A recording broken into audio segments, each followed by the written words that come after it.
Então, digamos que você queira conversar com seus amigos ou família, o que você vai fazer? Você vai pegar seu telefone, certo? E então o que você vai fazer? Você vai mandar uma mensagem para eles. Porque quem começa com uma ligação, isso é quase sociopático, não é? E então, digamos que você esteja viajando, certo? O que você vai fazer?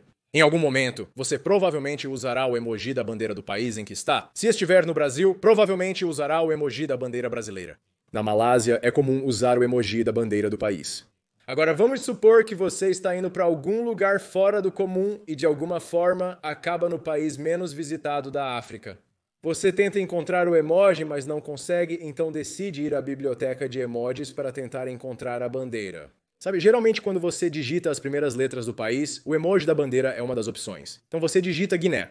Você obtém 3 emojis de bandeira e um animal. Você obtém Guiné, Guiné Equatorial e Papua Nova Guiné, e então você obtém um porquinho da Índia. Senhoras e senhores, até hoje, um porquinho da Índia tem mais reconhecimento do que todo o país da Guiné-Bissau. Bem, vamos ter uma geógrafa conversa. Então, a organização responsável por aqueles pequenos emojis que você encontra no seu telefone é chamada de Consórcio Unicode. Eles fazem todas as regras para os emojis.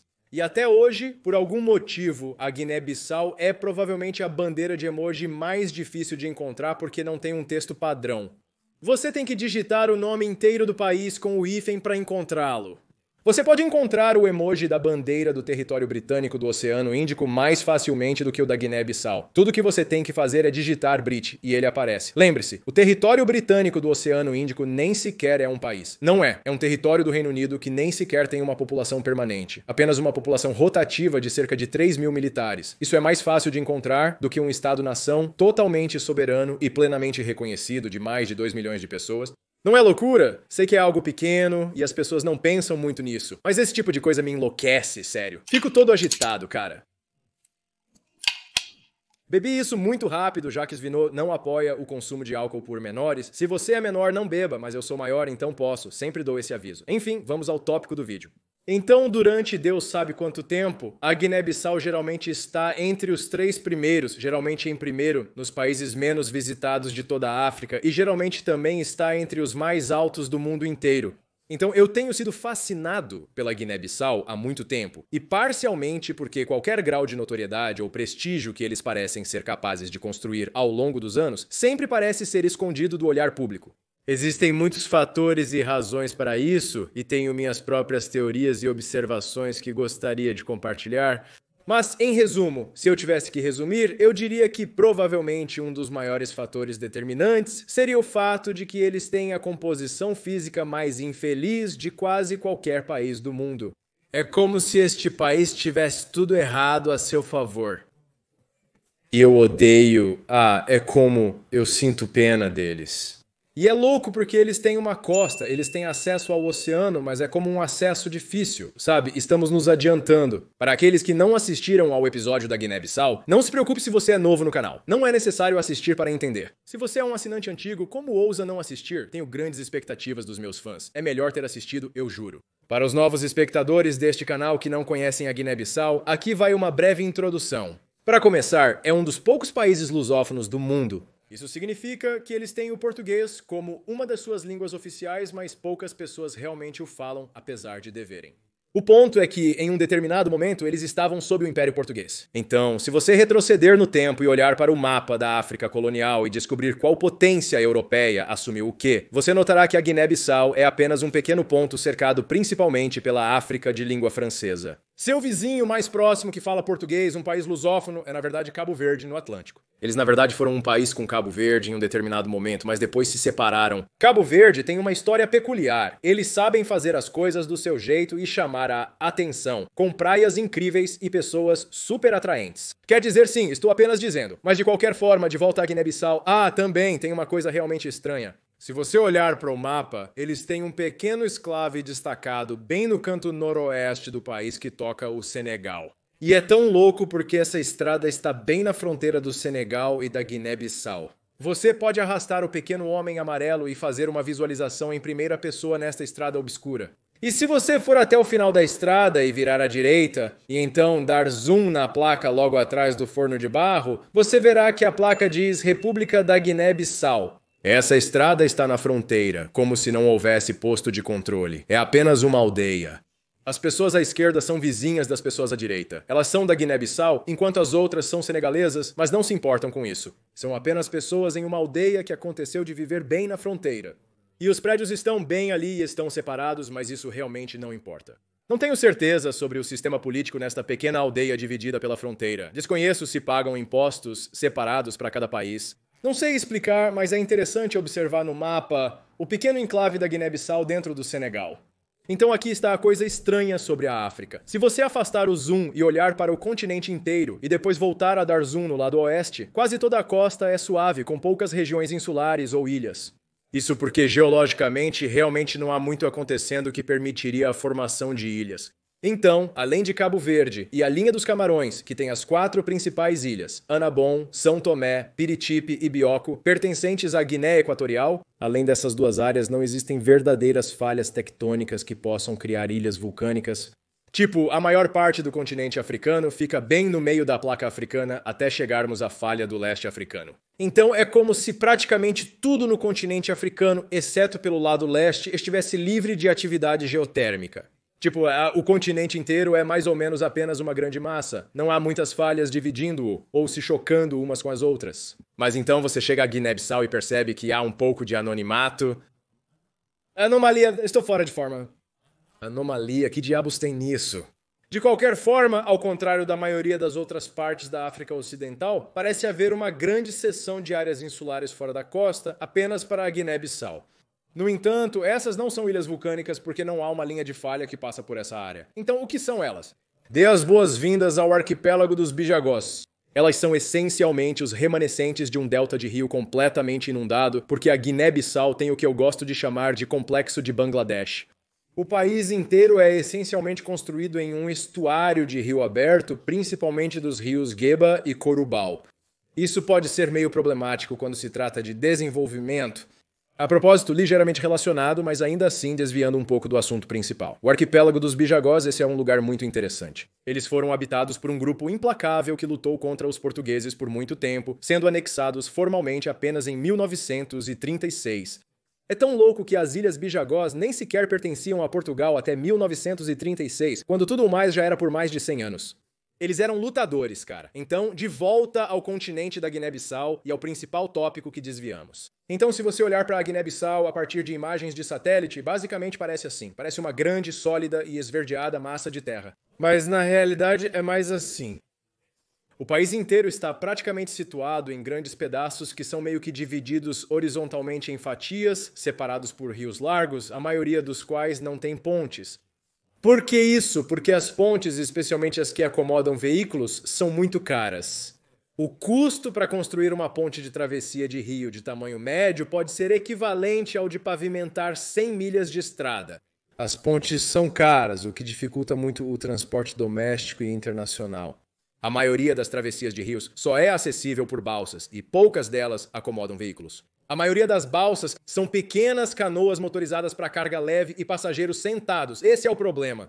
Se você olhar para o mapa rodoviário da Guiné-Bissau, você vai notar algo. Parece haver mais ênfase em ir para o oeste e leste do que para o norte e o sul. Porque para ir para o norte e o sul neste país, você tem que construir muitas pontes. O problema é que neste país, quanto mais próximo da costa, mais largos são os rios. Até hoje, existem apenas 2 pontes que cruzam rios com mais de 500 metros ou 1.600 pés de largura. A ponte que cruza o rio Mansoa e outra que cruza o rio Cacheu. Isso significa que se você quiser ir para algum lugar ao norte ou ao sul do país e não estiver cruzando essas 2 pontes, então você tem apenas uma escolha. Dirija todo o caminho para o interior até que o rio seja estreito o suficiente para construir uma pequena ponte que possa acomodar veículos e então vá para o norte ou para o sul. Então é como se não importasse para onde você quer ir ao norte ou ao sul, você vai ter que dirigir centenas de quilômetros para o interior do país. A menos que você queira cruzar essas 2 grandes pontes, nada mais importa. Mesmo assim, eles não têm acesso a todos os lugares. Rios são meio bonitos, mas estragam as coisas. O mais louco? 85% da população vive na costa. Então, mesmo sendo a África continental, é quase como um país de ilhas, pois todos estão separados por estuários de rios com pelo menos 300 metros de largura. É como se neste país você precisasse de um barco ou estivesse disposto a dirigir até o interior para chegar ao seu vizinho que pode estar a apenas 300 metros de distância. Isso também dificulta muito as viagens internacionais para seus vizinhos e principais parceiros comerciais. Não é possível dirigir diretamente de Bissau para Conakry, na Guiné. Você precisa 120 quilômetros para o interior e depois fazer uma curva acentuada para o sul. O único caminho com pequenas pontes ou balsas que acomodam veículos e atravessam rios. Para piorar, o Senegal é o maior parceiro de importação deles, e só há uma estrada ligando a Dakar. Mas o problema é que essa estrada tem que atravessar o rio Gâmbia na ponte Senegâmbia, no país incrivelmente mal localizado da Gâmbia, que basicamente os bloqueia do Senegal. Com exceção da parte sul, ninguém presta atenção no Senegal. Tudo se concentra em Dakar. Sem ofensa ao sul do Senegal, mas Dakar recebe toda a atenção. Então, em vez de esperar nas super longas travessias de fronteira para o Senegal, Gâmbia e pagar taxas de transporte extras e tarifas, o que é loucura porque sim, eles são membros da Comunidade Econômica dos Estados da África Ocidental. Mas a Comunidade Econômica dos Estados da África Ocidental tem um sistema de tarifa comercial externa comum. Então, para que serve o bloco comercial se você ainda tem que pagar? Não entendo, mas não sei, por causa disso, dirigir pela rota mais curta através da Gâmbia é visto como mais problemático. Então preferem contornar todo o país da Gâmbia em uma viagem de carro de 14 horas e depois virar à esquerda de volta para Dakar se quiserem negociar com o Senegal. Não é culpa deles, é apenas a maneira como o país deles é naturalmente composto fisicamente. Eles têm que trabalhar com o que têm. Isso complica muito as coisas para eles. E então você realmente pesquisa sobre toda a estrutura civil do país. E então você pensa, lá vamos nós novamente. Politicamente não vou amenizar, ok? Sim, houve 21 golpes, sendo 4 bem-sucedidos desde a independência. Eles só tiveram um presidente, um recente, que conseguiu completar um mandato com sucesso, José Mário Vaz. Ele renunciou voluntariamente para embalo assumir um grande feito, especialmente para os tempos atuais. De qualquer forma, o novo presidente também é uma figura conflituosa, eu acho que você poderia dizer. Embora ainda seja moderado em relação aos líderes anteriores, incluindo um que governou como 14 anos foi exilado, retornou ao poder e depois acabou assassinado. Sim, houve um pequeno golpe contra ele novamente, uma tentativa de assassinato, e após isso ele dissolveu todo o parlamento. Mas o ponto é que, comparativamente, em comparação com os líderes anteriores, ele não é tão ruim. Ele anunciou publicamente que não está interessado em um segundo mandato e está disposto a renunciar para seu sucessor. Então, parece que ele é cooperativo. Isso aparentemente parece promissor para a busca do país por estabilidade política. Durante sua presidência, ele iniciou a Hora Tiga, ou a Política do Novo Tempo, que basicamente era seu plano para o desenvolvimento em massa do país. Um dos projetos de sua iniciativa é a expansão do Porto de Bissau, que há muito tempo necessita urgentemente de uma atualização. Ele tem sido sobrecarregado com uso excessivo por tempo indeterminado. O projeto deve permitir que o tráfego do porto aumente de 27 mil teus para 60 mil. Essa é a unidade de medida para a carga. Não sou especialista em logística, mas você entendeu, haverá mais coisas. Atualmente, técnicos da Turquia, do Ministério dos Transportes turco, estão colaborando com o povo da Guiné-Bissau para trabalhar em todo esse projeto. Eles começaram a dragar o porto para aumentar a capacidade. Iniciaram-se projetos de investimento estrangeiro financiados pela China e pelo Brasil, como a pavimentação da nova rodovia ligando Bissau a Safin, no norte. O crescimento econômico do país permanece estável em cerca de 5% ao ano em média. Então não está disparando, mas é um passo saudável e notável para cima.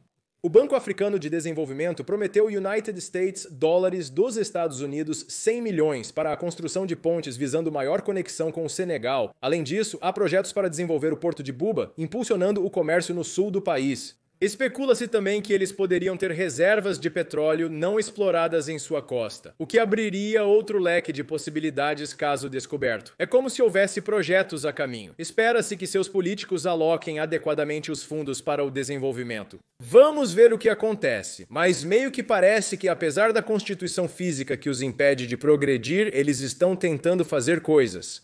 Mas o ponto é, eu acho este país tão fascinante não só por sua obscuridade em relação ao fator de reconhecimento global, mas também porque realmente é. Tipo, se você realmente pesquisar este país e olhar para o lado demográfico social dele, é uma área que foi meio que recolonizada pelo Império Mali e pelo Império Kabu e pelos Fulani. Os povos nativos foram expulsos para o arquipélago dos Bijagós. O Império Mali e os Fulani tomaram partes do território. Até hoje é possível encontrar alguns dos poucos scripts africanos nativos sendo usados no país. Nko para Mandinka e Adelan para os Fulani.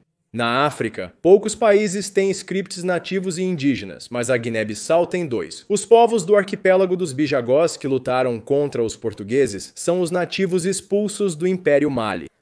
Como o papel e os outros povos Balanta e o que era? Começa com um J, eu esqueci como era chamado o Jola, e o Manjak, descobriu-se que eles eram os mais fortes. Como os portugueses colonizaram durante o Mandinka e o povo Fula que assumiu no continente, mas os Pijagos acabaram conseguindo combater os portugueses. É loucura.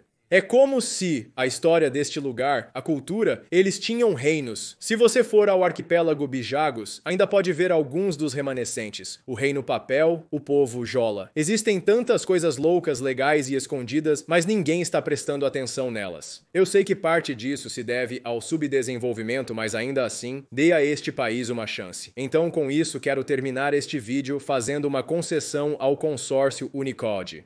Consórcio Unicode, por que a Guiné-Bissau não aparece quando você digita Guiné? Você poderia facilitar para que o emoji da bandeira da Guiné-Bissau seja encontrado por padrão ao digitar Guiné?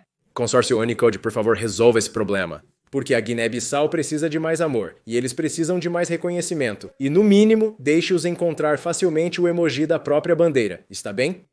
Estou inspirado, cara, preciso ir lá algum dia. De qualquer forma, só pensei em jogar esse tópico pra vocês porque tem me deixado um pouco louco e eu queria compartilhá-lo com vocês. Tudo bem, vocês se cuidem, fiquem legais, fiquem ligados.